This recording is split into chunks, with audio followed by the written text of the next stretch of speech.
Se você é artista ou criativo e ainda duvida que esse papo de empreendedorismo é pra você, então esse papo definitivamente é pra você. Ele pegou e pagou.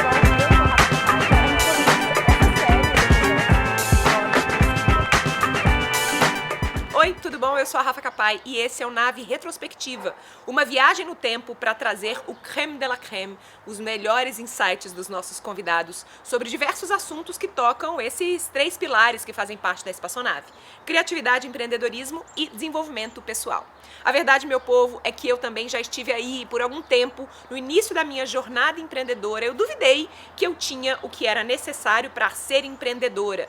E meus convidados de hoje, todos eles artistas e empreendedores incríveis, vão te provar que arte e empreendedorismo têm sim muito em comum e que ganham muito quando estão juntos, mas que também esse universo de arte tem muito a ensinar para o mundo dos negócios. Se Mabel César, Rayane Imediato, Ana Paula Dias e Kiko Loureiro não te convencerem, eu não sei quem vai. Mas antes, assina o canal, que é para receber mais conteúdos como esses incríveis que a gente tem planejado para o ano que entra. É rapidinho, vai lá. Beleza? Com você, Nave Retrospectiva. Eu quero trazer um outro papo que a gente já conversou bastante aí nos nossos encontros, que é sobre a relação entre arte e empreendedorismo. Eu queria entender de vocês duas se vocês antes tinham preconceito sobre o universo do mundo dos negócios e do empreendedorismo e o que fez vocês começarem a olhar para isso com olhos mais abertos. Pode falar. A Mabel tinha muito preconceito. Isso é interessante. Como eu falei, eu trabalhei na Globosat, né? Então, assim, com um horário para entrar, para sair. E foi lá que eu entendi, assim, lá eu trabalhava com dublagem, com legendagem, mas eu falei, cara, eu quero voltar a atuar minha arte de atriz, eu não quero estar dentro de um modelo formato empresarial. E aí a gente tem essa coisa, né? Artista é aquela pessoa solta e modelo empresarial é aquela coisa presa. E eu acho que a chave da virada foi quando eu entendi, olha só, que o nosso nicho artístico, que é a dublagem, tinha vários problemas e que eu só poderia mudar ele abrindo a minha empresa. Então, assim, mudar na empresa dos outros, mudar o formato de dublagem, a recepção das outras empresas, o cumprimentar, tudo que eu queria mudar na dublagem, eu falei, ok, eu vou abrir a minha e a gente vai mudar dessa forma. Os nossos profissionais vão ser diferentes. Quem vier trabalhar com a gente também vai ser diferente. Essa coisa da energia, tem dublador que nem vem na nossa empresa, mas tem um monte que vem e é esses que eu quero. Eu não quero... porque no modelo de negócio tradicional da dublagem, é aquela coisa, eu vou na empresa, mesmo que eu não fale com o dono, tô ali, entro, faço o meu e vou embora. Eu não quero nunca isso na minha empresa. Então, eu acho que o universo artístico, a gente já conversou muito isso nos bastidores, né? Seja no musical, no teatro, na dublagem, no cinema. A gente só consegue deixar o nosso legado dessa forma também, empreendendo, né? Pode ser o eu-empreendedor ou o empreendedor.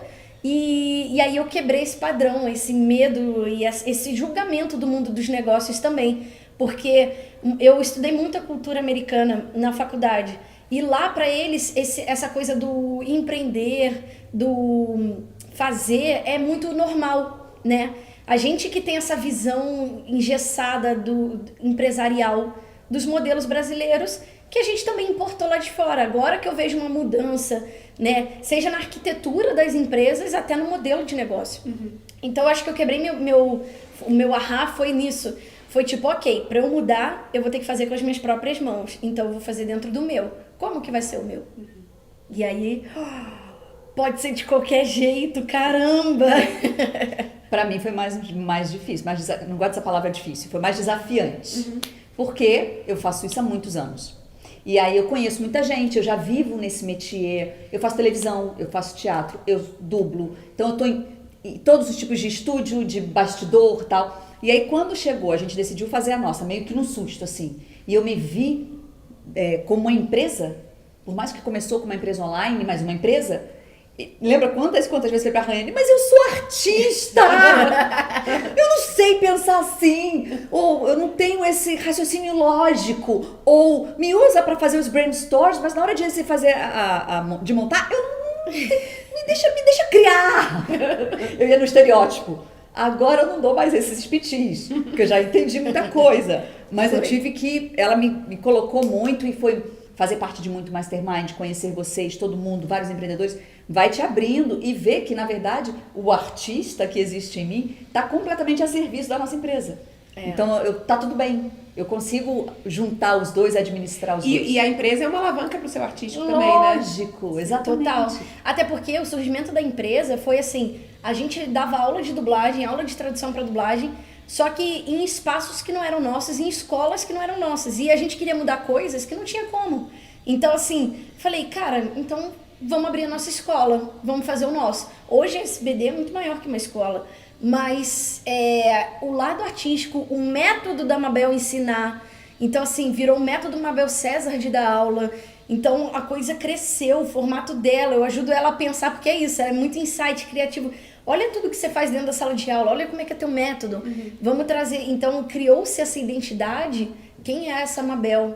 Foi muito bonita de ver, assim. Porque eu não tinha noção. E a Rayane foi me trazendo. Você percebe que como você faz isso, como você executa, como você cria, como você traz, como você ensina? Eu falava, não.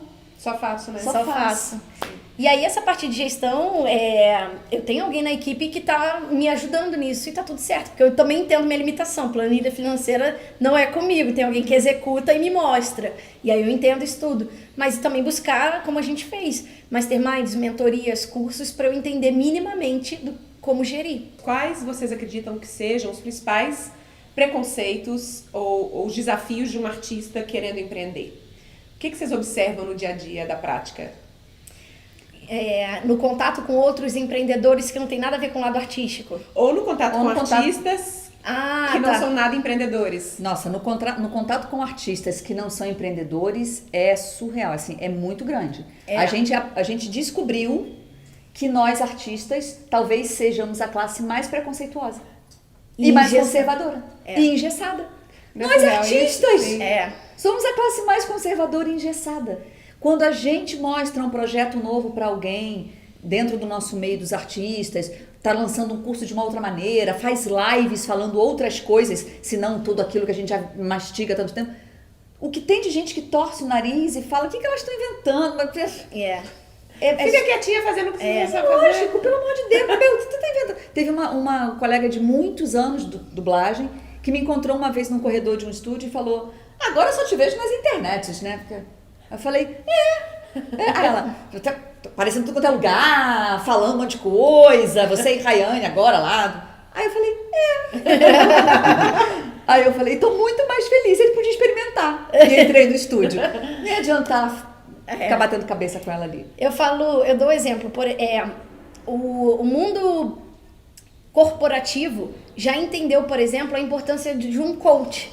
Então tem empresas que contratam coaches para os líderes, contratam um programa de formação de mindset, de mentalidade para os funcionários e leva toda essa parte de desenvolvimento pessoal para dentro do mundo corporativo.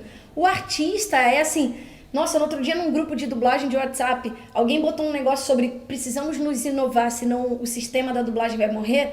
O que choveu assim, isso é coisa de coach, propaganda enganosa de coach. Falei, gente, mas o artista deveria entender, porque o diretor é um coach do artista, né? O diretor, ele tá ali quase que nos dando um coach de... Na Rede Globo, todo ator tem coach antes de começar uma novela. Sim. E que preconceito é esse de que a gente...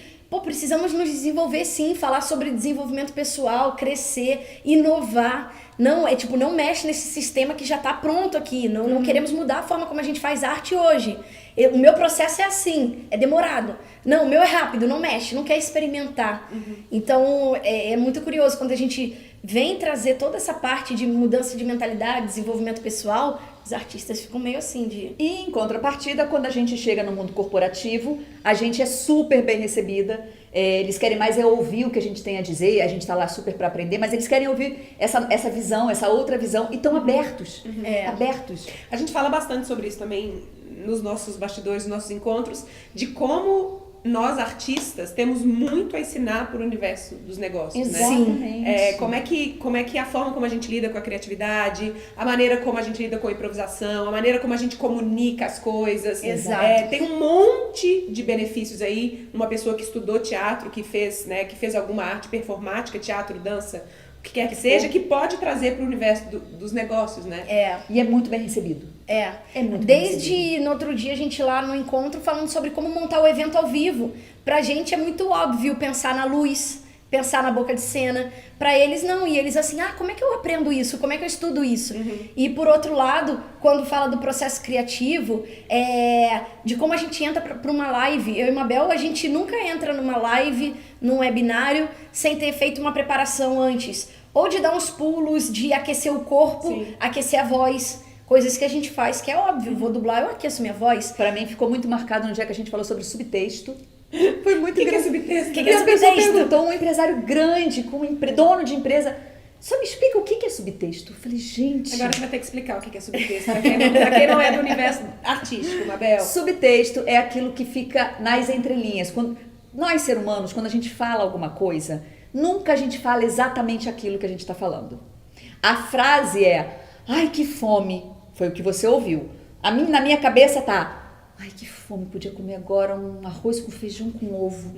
Porque tudo tem subtexto. Então, quando você vai comunicar para alguma coisa, para sua audiência, para os seus alunos, pensa no subtexto. Porque quando o subtexto está muito claro para você, mesmo que você consiga sintetizar ele em uma frase, o subtexto sai naquela uma frase, porque está tão claro para você que você comunica a ele através da sua intenção, da escolha daquela frase e do modo como você fala. E os empresários, uma grande maioria, não sabe disso, e nós, atores, trabalhamos com isso o tempo inteiro.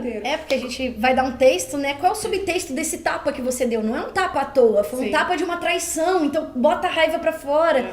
Então, quando a gente vai gravar uma live, qual é o subtexto dessa live, né? Eu já contei isso pra vocês, né? Que eu acordei para esse universo e falei, peraí, tem muita coisa do universo do teatro que é interessante para qualquer pessoa, não só para a galera do mundo dos negócios. Quando eu fui num mega evento do Brandon Bouchard lá na Califórnia em 2014, a convite da Paula Abreu na época, e o Brandon subiu no palco e estava ensinando as pessoas a aumentar o nível energético do corpo delas. E aí tinha 2.000 pessoas, sei lá, na plenária, e as pessoas começaram a fazer exercício e eu vi a cara daquelas pessoas assim, meio maravilhadas, por perceber que elas mesmas tinham a capacidade de mudar energeticamente como o corpo delas estava naquele momento. E aí ele começou o exercício falando, comece colocando energia, pense na ponta do pé, como é que você está respirando e tal. Eu falei, gente, isso é aula de teatro toda segunda-feira, né?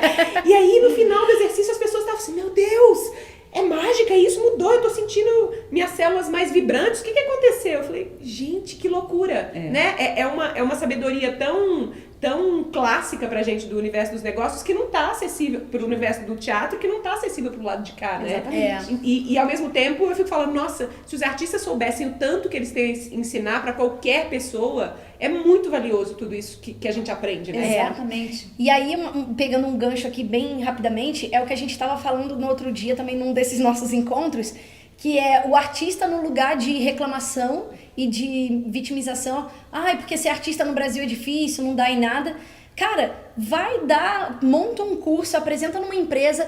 Olha, criei aqui um método de preparação para melhorar a energia da tua equipe. Leva lá, começa a empreender. Leva esse projeto adiante, porque o mundo corporativo precisa e está aberto para isso. Mas o que eu enxerguei, o maior problema nos músicos, que eu enxergo ao longo de toda a minha carreira, foi realmente o músico encarar como uma profissão, empreender, acreditar que a profissão ser músico é possível, né? Porque eu sofri com isso quando fiz faculdade de biologia e falei, faço, não faço, abandono, não abandono, vou ser músico, guitarrista, vou passar fome, não sei o quê. E eu acabei indo para a música, ficando na música e larguei a faculdade na USP lá de biologia e tal. E eu sei que é um sofrimento natural de muitos dos artistas em forma geral, né? Das pessoas que querem fazer alguma coisa que está um pouco fora daquele convencional, do tradicional. Então é um sofrimento que abrange qualquer parte mais criativa, digamos assim, né? E aí na música é super comum. Então eu falei, você quer saber, eu vou fazer o primeiro, que é um assunto que eu adoro, falar de music business e de uma forma geral, né? De empreender na música, viver da música. Como é que faz para viver na música? Então eu não falo nada de acordes, escala, notas, nada disso. Em nenhum momento. É assim, o que você tem que fazer para você viver da música, né? E não ser famoso. Isso é isso não interessa, na realidade, ser famoso, né? Você ter sucesso, que é você conseguir viver da música. Primeiro, viver do que você quer fazer, viver da arte e acreditar nisso.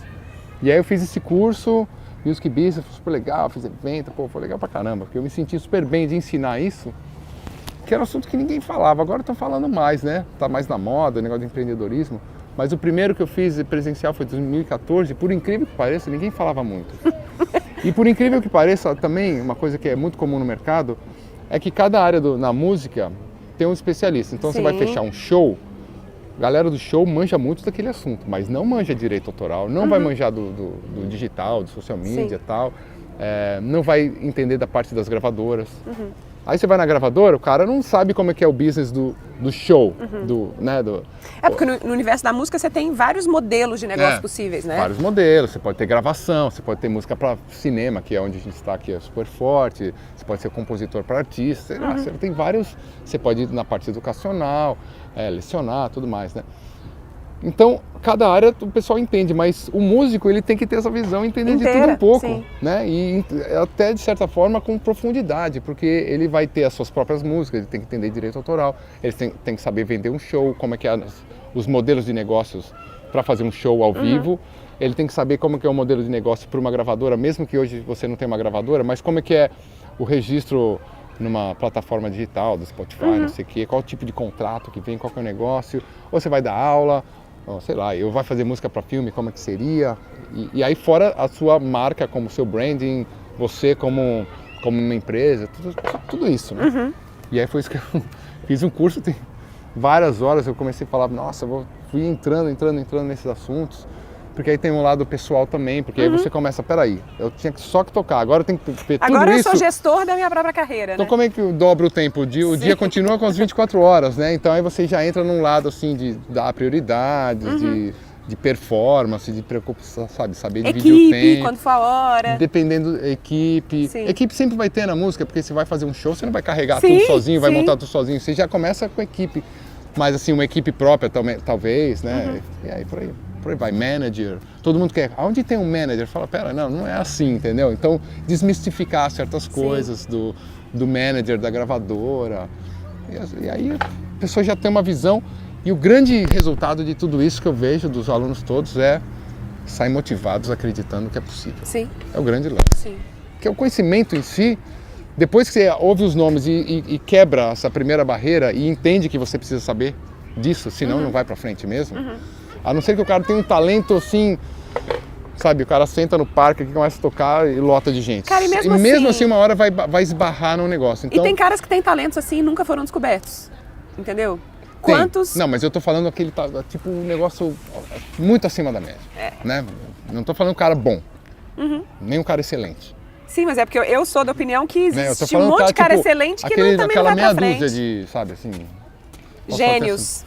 Aqueles caras que realmente são diferentes, mas com certeza se você conversar com eles, você vai ver que eles têm uma cabeça, que eles são diferentes, porque eles se enxergaram também onde eles podem, né, como eles podem ser diferentes em certas coisas, né?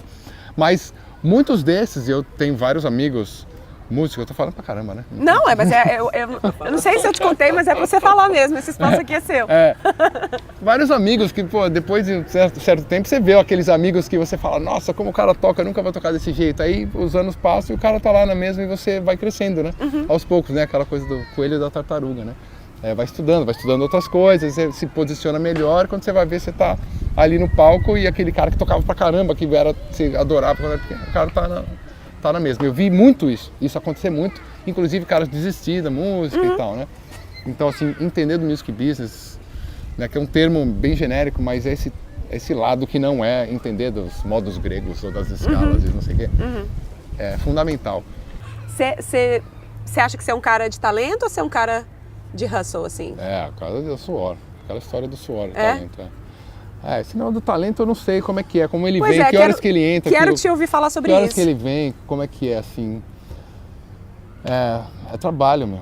É trabalho o tempo inteiro, é buscar, porque você tem que estudar bastante. Eu acho que tem uma hora que você consegue misturar a coisa e fica bem à vontade para as ideias fluírem mais. Mas você tem que ter o teu espaço, abrir, tipo, agora eu não consigo criar muito, porque eu tô com um filho pequeno, chegou de viagem, eu nem tento, né? Essa coisa de criar mesmo, né? Vou criar um disco, né? Uma música, né? Então tem que se colocar na ambientação, né? Aí beleza. Aí, então assim, trabalho, pode ser que não saia nada. Então se eu quiser compor uma música, vou com um violãozinho no parque, vou lá, nada. no dia seguinte nada.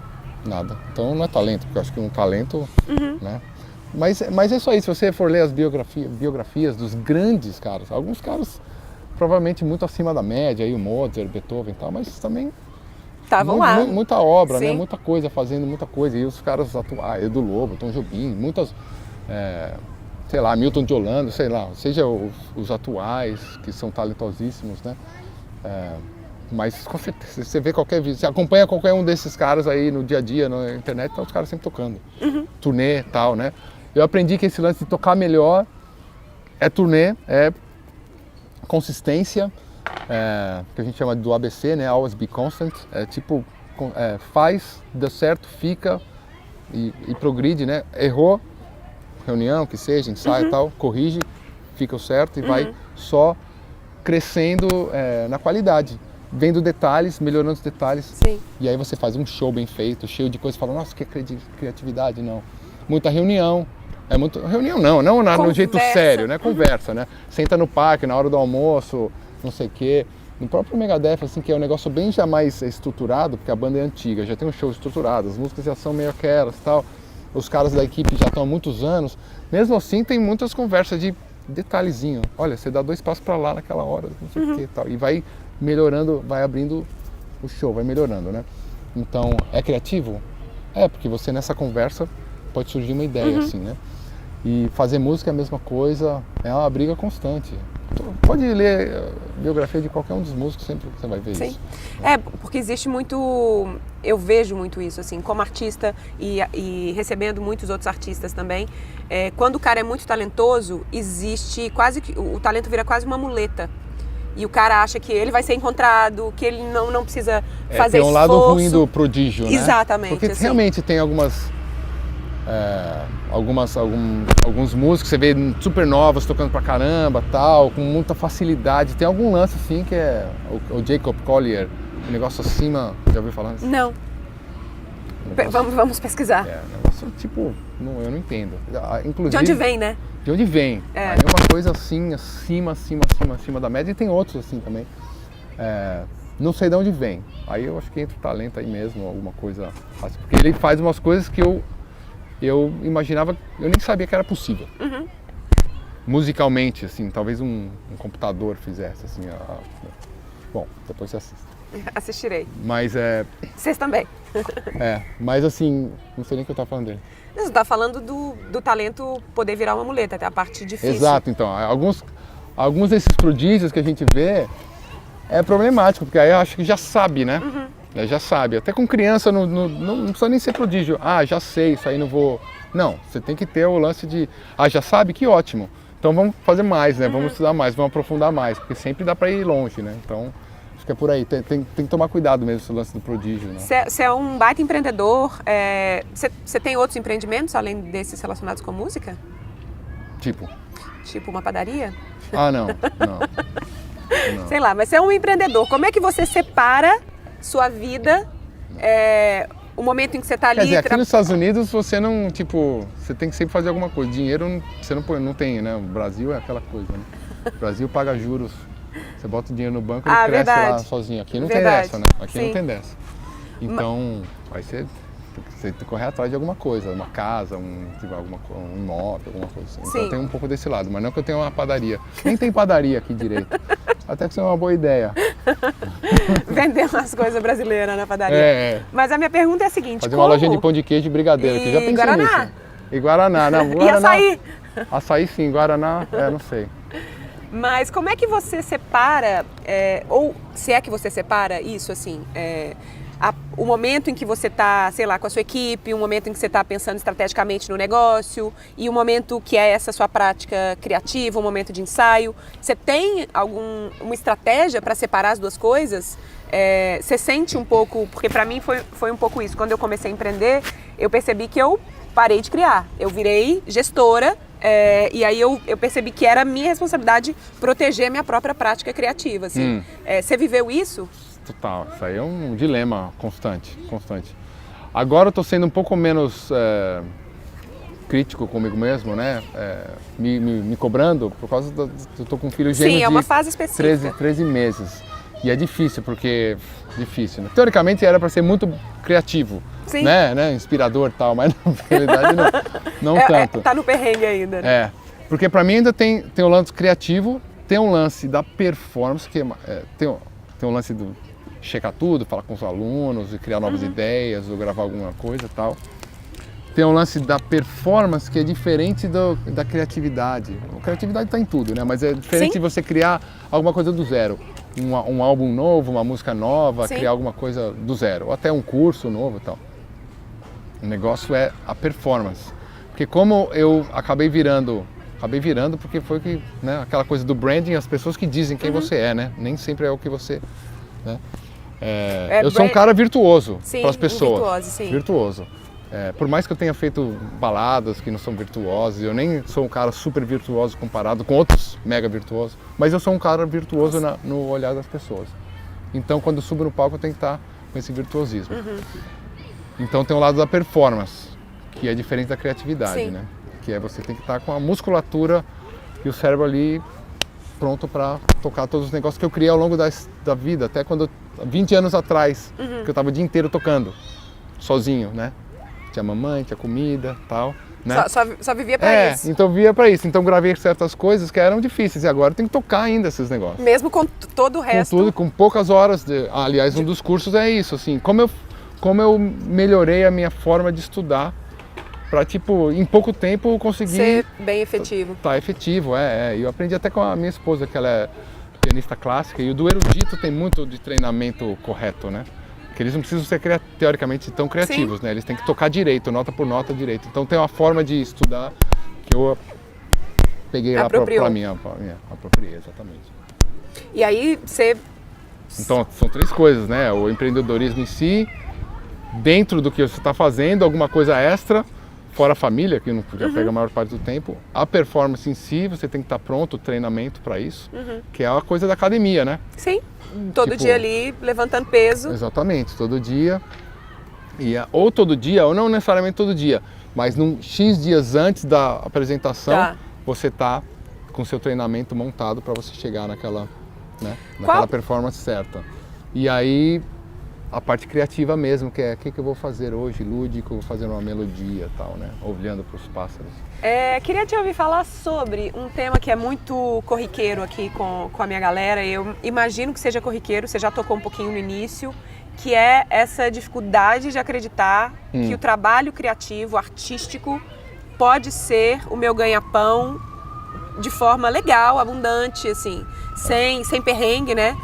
Você tem muito o artista faminto, né? O starving artist, esse mito do artista faminto, que é muito, muito falado, especialmente aqui nos Estados Unidos, que, putz, eu escolho uma carreira artística porque eu tô... Quer esperar aí? Espera.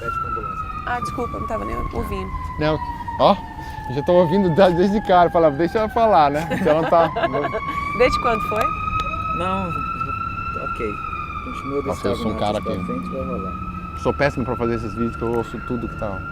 Moleque caindo, sempre gritando. Esses não chega tanto, né? Por causa do microfone, né? Não, né? Diferente. Aqui nos Estados Unidos é muito o mito do starving artist, do artista faminto, que é o cara que é identificado com o perrengue da vida artística, com pouca grana, e é quase como se ele fizesse um voto de pobreza quando ele assume uma carreira artística. E aí passa a se acreditar que tem que ser assim, que todo artista tem que viver no perrengue, assim. Você vê isso nos seus alunos? Você vê essa dificuldade no seu público de acreditar que o trabalho com a música possa ser um trabalho legal, bem remunerado enfim, um trabalho como outro qualquer nesse sentido? Eu acho que em 2018, né, você tem que fazer o que você gosta, pelo amor de Deus, né? Se ali... Eu tomei essa dificuldade, estou falando para a internet, um mundo muito mais voltado, você tem que ser administração, advogado, médico, você não vai ser biologia, você já fala, mas, você entrou na USP, então legal, tudo bem, né? Isso eu estou falando há 25 anos atrás, sei lá, 90 e poucos. Hoje em dia, você tem tantas formas, né? Mas, obviamente, isso tudo depende muito da família que a pessoa vem, acho que depende de várias coisas, né? Assim, qual que é a expectativa? Tem gente que quer grana. Qual que é a expectativa? O que é sucesso, né? Aquela velha e boa pergunta. Sim. O que é sucesso para você? Onde que você vai estar feliz, né? Porque tem vários que fazem, que você falou, tipo voto de pobreza, tem vários amigos que são tranquilos, não voto de pobreza, mas são tranquilos em relação à grana. Sim. Porque eles estão tocando com os amigos, estão felizes, tem um carro, tem uma casa, tem família, tal, tá beleza. Estão satisfeitos com o que tem, né? Sim. Tipo, não preciso ter a casa no topo da montanha aqui, ou sei lá, Lamborghini, sei lá. Aqui nos Estados Unidos tem um lance, né, que é... Especialmente aqui, né? Em LA. Sim. Em LA, no geral, que aquela coisa, ter é ser, né? Então, mas se você vai na Finlândia, nos países nórdicos, não tem isso.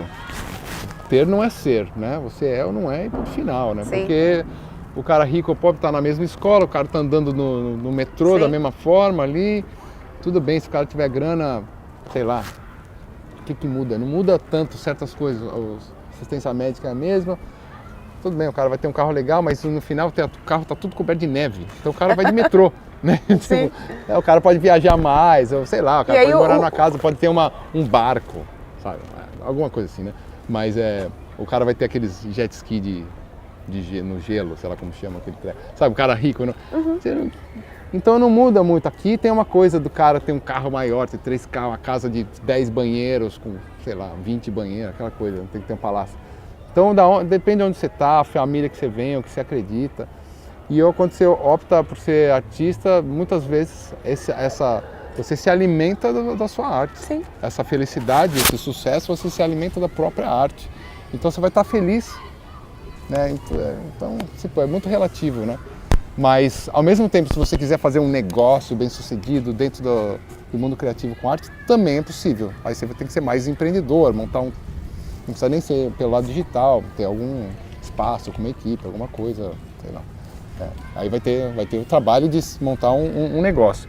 Mas nem todo mundo é empreendedor também. Eu vejo muita gente falando, tem que ser empreendedor. Concordo, nem todo mundo é empreendedor. E nem todo mundo tem que ser, no sentido de que todo mundo tem que trabalhar para si mesmo. Não tem. Tem gente que gosta e está feliz trabalhando para os outros e tudo bem. Tá ótimo. Eu vejo aqui até... Eu nunca fiz isso, né? Mas no fundo você trabalha para alguém, na realidade, porque você trabalha para as pessoas que... Para servir. Para servir as pessoas, né? Mas aqui, onde a gente está, que é bem... Tem um escritório da Disney aqui perto. Eu tenho vários amigos, assim, que eu estou conhecendo recentemente, pais na escola da minha filha lá, o pessoal que é tudo profissional aqui, contratado pelas grandes gravadoras, a gente estava conversando sobre isso.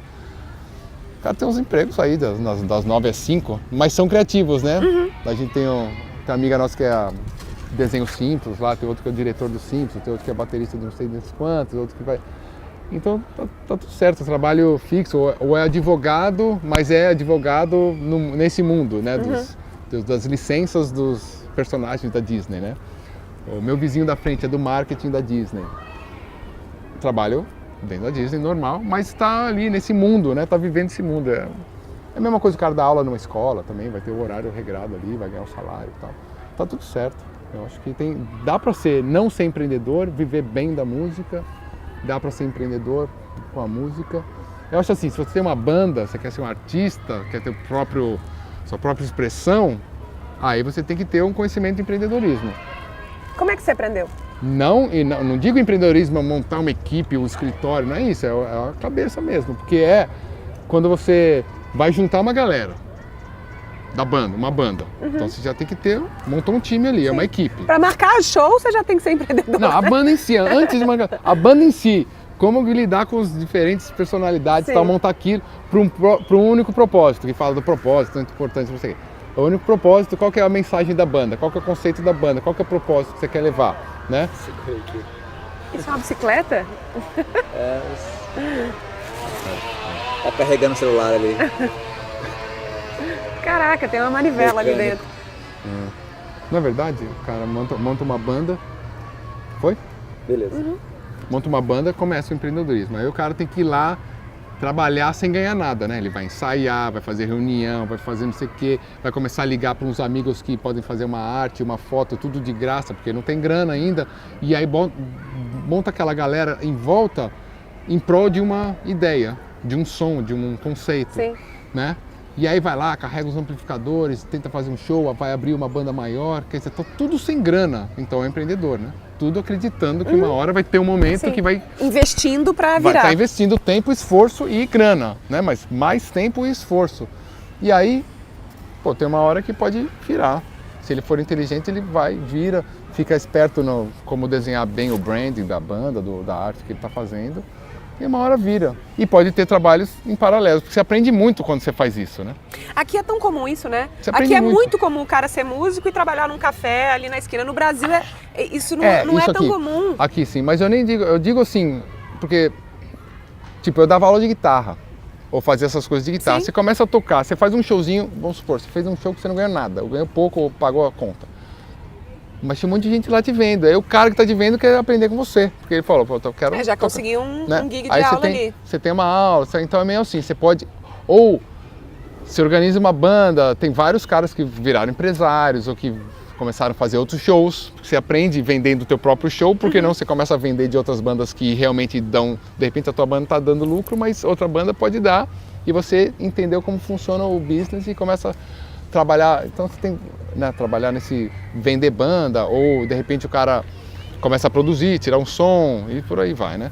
Então pode fazer trabalhos paralelos que você aprende quando você bota a mão na massa e tem que fazer tudo, porque você é o próprio empreendedor do teu trabalho, né? Ou trabalhar é uma coisa nada a ver, que isso acontece bem aqui nos Estados Unidos, na Europa também. No Brasil nem tanto, porque aí você tem muito negócio do subemprego também, né? E lá não Aqui tem... o cara do Starbucks ganha uma grana, ele pode fazer um shift de tem poucas tips, horas.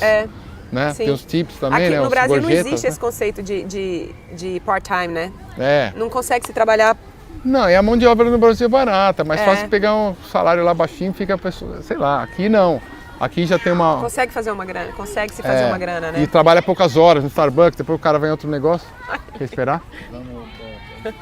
É agora de entrar, é bem Só não minha... mostra é rosto bem... nem nada, não? Só... É bem minha filha, Ah, é? nessa pegada aí. Porque todos esses parques têm uma... Tem Uma escola. um school, after school. Ah. É. Bom, volta lá. Vamos lá. Pra gente encerrar, queria te ouvir Eu falar... respondi a pergunta? Falei pra caramba. Não, sei você se eu respondeu. Eu te perguntei como é que você aprendeu. Foi na prática, imagino, essa história de empreender mesmo. Você aprendeu fazendo. Com o Angra ali Foi uma botando. escola, né? Mas a gente teve. Eu acho que eu tive sorte e eu comecei a observar que a gente teve aí ia lá pro Japão, os caras da gravadora. Eu era um cara que ficava perguntando pro cara da gravadora, como é que é isso, não sei o que e tal. Fazia turnê na Europa. Você ficava sugando o conhecimento Tentava ali. ali, de certa forma, né? Poderia ter feito mais, na real, mas os outros caras da banda, outras bandas, nem todo mundo era assim. Eu percebi que eu tinha esse tino, mas eu colava mais junto com o empresário, ficava com ele várias horas, conversava, tal, não sei o quê.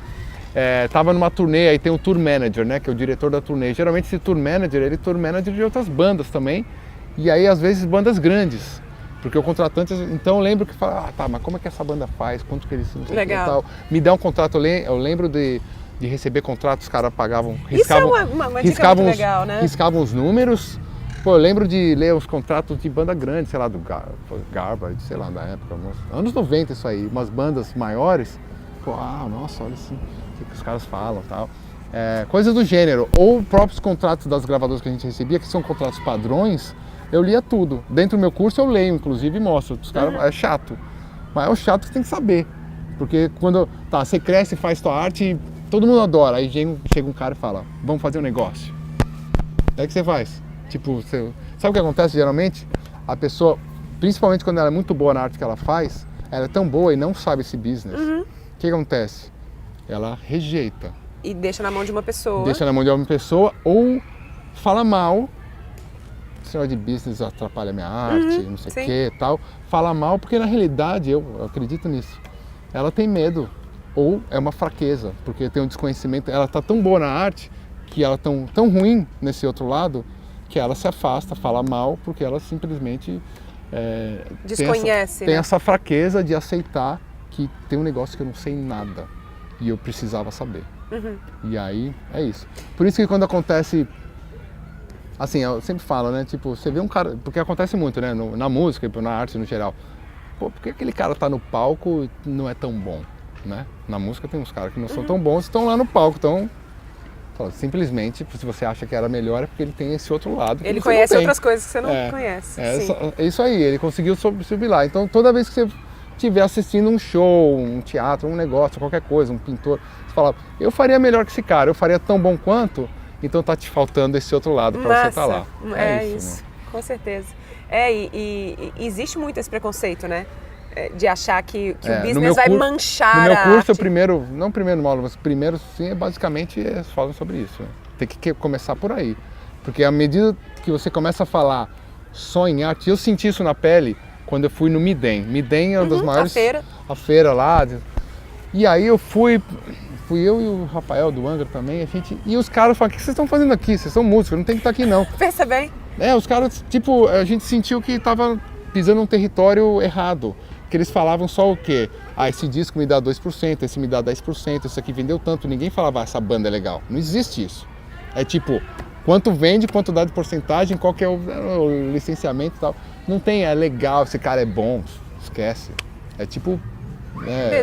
business puro, de números, bolsa de valores, entendeu? Ninguém quando vende na bolsa lá fica, esse produto é bom. Verdade. Não, tá subindo, tá caindo, já vai dar quanto, né? Então era meio assim, eu levei um susto, mas é bom você ver. Aí você fala, tá bom, músicos, venham cá. Vai ter uma hora que você tem que se desconectar da música e ser um pouco mais pragmático, certas horas, mas nunca deixe corromper e falar, isso aqui, o mundo tá acabado, sabe? É a coisa da inocência e da experiência. Inclusive é o nome de um álbum meu, Sounds of Innocence, que até o U2 fez um nome parecido, né? Que é o do William Blake, do livro da Inocência e Experiência. Quando você faz os primeiros trabalhos de arte, você pura inocência, você faz só arte. Aí você bate a cabeça, que ninguém quer, você não conseguiu fechar um negócio, o cara te roubou, nunca te pagou, o negócio não virou, não conseguiu transformar num livro, num álbum, não sei o quê, tua arte maravilhosa, você acreditava. Aí você aprende, aí vira experiência. Só que você nunca pode deixar a inocência de lado. Porque você não consegue fazer arte se você não tiver essa inocência de acreditar que qualquer ideia tua é linda e maravilhosa e as pessoas do mundo vão querer ouvir, vão querer ver. Tal. Você tem que ter isso sempre. Mas você tem que ligar aquela chavinha agora, a minha experiência no negócio. E é isso, não. Quanto mais eu entendo disso, mais eu vou ser capaz de proteger o que é importante da minha arte também. Claro. Né? E fazer ela... o grande lance, se você entende do business, você consegue ter uma carreira. Que é o que eu falo lá, né? O A mais B é igual a C, né? A arte mais business é igual a carreira. Para quem não sabe, lá dentro do Decola, eu e a Ana, a gente criou uma aula, um curso, que é para falar como é que as ferramentas do teatro, da interpretação, da dança, da voz, podem servir ao empreendedor, né? Alguém que está querendo contar sua história, que está querendo fazer sua mensagem chegar mais longe, que está querendo chegar na frente de um monte de gente, de fato se sentir presente, inteiro, à vontade. Queria conversar um pouco disso com você, assim. Como é que a gente pode emprestar essas coisas que são do teatro para a vida, assim? Quando a gente está começando a empreender ou quando a gente empreende, a gente tem um pouco essa visão de que a gente tem que chegar na hora de um vídeo, quando eu estou falando para a câmera, ou chegar numa palestra, que eu tenho que estar poderoso, forte, que eu tenho que ter pensado exatamente o que eu vou falar, que eu tenho que controlar a minha mensagem, porque vai que interpretam aquilo de outro jeito. E eu sei que você tem, e eu corroboro essa visão de que, na verdade, quanto mais vulnerável a gente for, mais verdadeiro e mais capaz de impactar o outro do outro lado a gente vai ser. Fala um pouco disso. Eu acho que a verdade, na verdade, ela está em a gente olhar para alguém que não está com medo, que não tem receio do que está dizendo.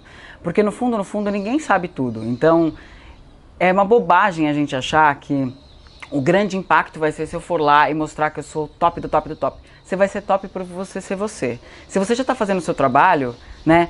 Se você é a pessoa que criou essa mesa, você já é o especialista dessa mesa. Então, assim, você não precisa criar um personagem do especialista, você já é essa pessoa.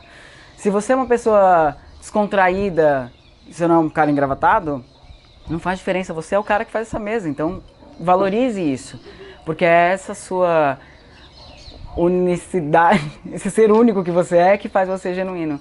E eu acho que, infelizmente, a gente tem uma imagem do que deveria ser a perfeição de um empreendedor. A imagem do que deveria ser um bom palestrante, sabe? A imagem da pessoa que é super descontraída. E, na verdade, se perceber e perceber que o ideal é o que você tem no momento, do tamanho que é, e que você sempre vai ter a oportunidade de melhorar. Então, assim, essa questão de você se filmar para depois ver, como você sempre diz que eu adoro, que é ver os primeiros vídeos das pessoas que são incríveis e aí ver se elas eram incríveis mesmo. Elas eram incríveis no tamanho que elas eram, né? Então eu acho que o ponto-chave sempre é aceitar que você tá nervoso, porque todo mundo fica nervoso. Olha eu aqui, ó. Aceitar que você fica nervoso. Aceitar que a boca vai ficar seca, que você vai ter vergonha, que às vezes você vai tropeçar nas palavras, mas que você é um ser humano. E eu acho que o mercado tá pedindo isso, sabe? A gente quer ver seres humanos, a gente já cansou de ver o cara perfeito. Senão a gente pega e põe uma mensagem no computador, né? Não é mais fácil? Eu escrevo lá, o Google fala pra mim. Então é potencializar o ser que você é. E quanto mais eu acho que a gente vai se descobrindo, sem essa autocrítica, crítico, mas não uma coisa punidor, mais a gente vai entendendo que essa calma de estar com o outro é o que me potencializa. Então explicar sobre o seu trabalho é você basicamente falar o que você tem. Então é ter a calma de saber que você é essa pessoa. Você não precisa saber tudo direitinho, porque na verdade você já sabe tudo direitinho. Então se alguém te fizer uma pergunta, não tem erro. Afinal de contas, não foi você que fez essa mesa? Nem que seja falar assim, o parafuso, você não sabe a palavra. Ué, né? Aceitar-se desses jeitos, no futuro provavelmente vai te fazer ser melhor, porque aí você vai ver, ai, putz, isso aqui eu não gosto. E aí você vai lá e melhora, sabe? Acho que a gente se exige muito. E quando a gente é colocado em prova, a gente sempre coloca como, que é o que eu falo no teste do ator, assim, tem tanta coisa que é levada em consideração, e não só, sabe, aquele instante. Então, acreditar nisso também quando a gente está vendendo, quando a gente está explicando alguma coisa que, assim, tem muito mais coisa sendo levada em consideração.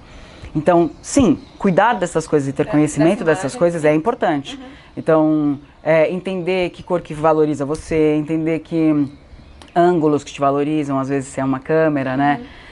Que gestual, exatamente. Que gestual se a sua voz é irritante, se você é monocorde, E isso a gente aprende também se vendo. É difícil mesmo, é ruim mesmo, é horrível.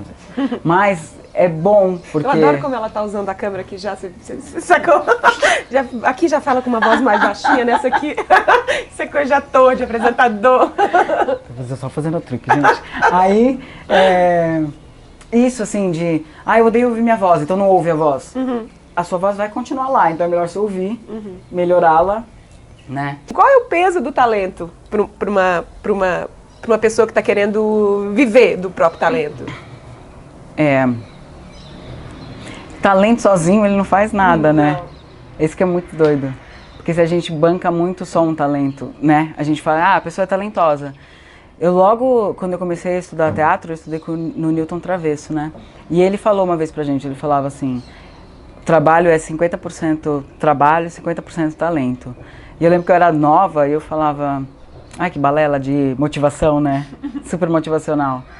E hoje na minha área, por exemplo, eu vejo muitas pessoas que elas não são tão talentosas quanto outras, mas elas estão sendo muito melhor, porque elas são pessoas extremamente engajadas e elas correm atrás dessas dificuldades que elas têm. Enquanto que a pessoa que tem muito talento, às vezes ela se deita mais facilmente nessa cama. Eu acho que talento... Ela espera mais do mundo, ela confia mais, né, que ela vai dar um jeito, assim. Mas eu acho que o talento é sim importante, mas é tão importante quanto a vontade de gostar e querer alguma coisa. Só que hoje em dia, eu também acho que o reconhecimento e a aceitação, o entendimento de que talvez o que você ama muito não seja o seu grande potencial e que você poderia estar investindo no seu potencial de outro lugar e fazer isso como um hobby, deveria ser ouvido esse lugar, sabe? Porque eu vejo muitas pessoas que elas são talentosíssimas em umas coisas, só que elas focaram, não, eu quero isso, sabe? Eu quero ser atriz. Porque a pessoa é boa, mas ela é muito melhor fazendo outra coisa, sabe? Então... Mas e tudo bem por você, se esse é o caminho dela? Sim, eu acho tudo bem, mas digo, o talento dela tá em outro lugar, sabe? A aceitação deste novo caminho, acho que deveria ser ouvida, sabe? Talvez a gente imagina que não seja. Então, sabe? Eu me vejo muito nisso, assim, porque eu tenho me permitido voltar a ser atriz um pouco mais, né? Porque eu fiquei muito focada e eu amo dar aula, amo mesmo. E eu entendo hoje, e eu não tô me gabando, eu entendo hoje que de verdade é um grande potencial que eu tenho. E eu gosto, eu dou aula, foi meu primeiro trabalho e eu dou aula desde os 16 anos de idade, então, tipo, eu gosto mesmo de dar aula. Mas eu gosto de ser atriz, entendeu? Mas eu gosto de me apresentar. Não tem nada que me potencialize mais do que eu ir, sei lá, estar em cena. Então, eu não posso negar que o meu grande talento tá em dar aula, entende? Só que se eu ficar negando isso, você entende que a vida fica meio truncada? Por que eu não posso, então, ir achando os meus meios? Porque eu acho que isso também é talento, sabe? E acho que esse é o seu trabalho que é incrível mesmo. Que é conseguir mostrar para as pessoas que o padrão é não ter padrão, sabe? E esse foco que às vezes a gente coloca, eu quero isso da minha vida. Tem que, às vezes, eu tenho que zerar isso e aceitar que talvez seja outra coisa. Ei, você, antes que você vá embora, deixa eu te avisar que o meu livro Criativo Empreendedor, Sim Senhor, tá de volta no estoque. Mas corre, porque tá saindo igual pão quentinho. Para saber mais é só digitar cssimsenhor.espaçonave.com.br.